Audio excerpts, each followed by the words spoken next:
Okay, so I was speaking here at the conference that was a tribute to Francisco Varela, and the theme that I was pursuing, which is in line with my own recent work, was to do with the divide between the inner and the outer.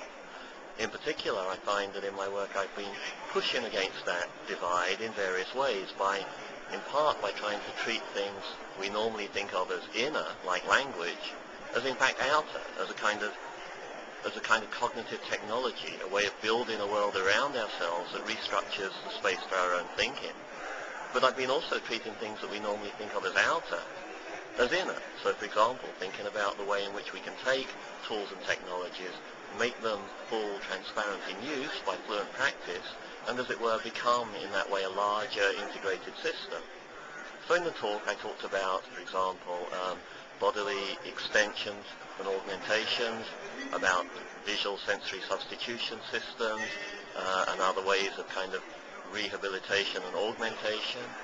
And I went on to talk a little bit about the way in which I think this might extend to the domain of reasoning, that as it were, external, apparently external information sources can actually become so much part of the cognitive routines that they just count as part of the cognitive routines of the person. And this fits in well with some work that other people at the conference, like Alvin Noe, were reporting, ideas concerning the use of the external world as a kind of stable memory source, giving us certain kinds of experience by saccading around that scene, retrieving information as and when we need it. So in the end, I think one way of kind of trying to sum up the line that I was taking was a lot of the debate in these areas is kind of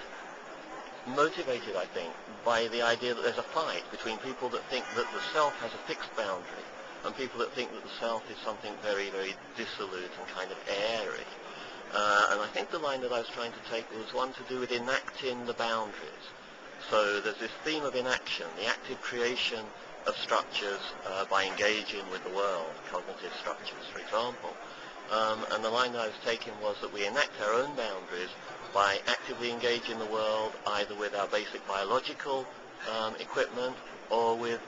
augmented versions of that basic biological equipment. For example, tools, whether they be informational tools or physical tools.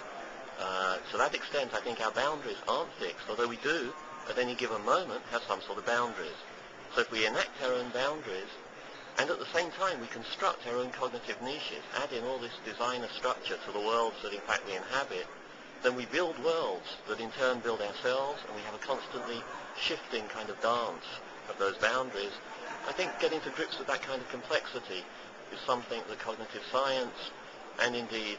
perhaps other aspects of science, including kind of neuroscience and practitioners here of various sorts of Buddhist technologies, if you like, Buddhist ways of thinking about the mind. I think there are points here at which many divergent elements can come together. So that's the sort of stuff that I do in the book, Natural Born Cyborgs, and I may as well plug it while I'm here. There's some stuff on the web page, and the basic idea here, though, was we enact our own boundaries. Thanks for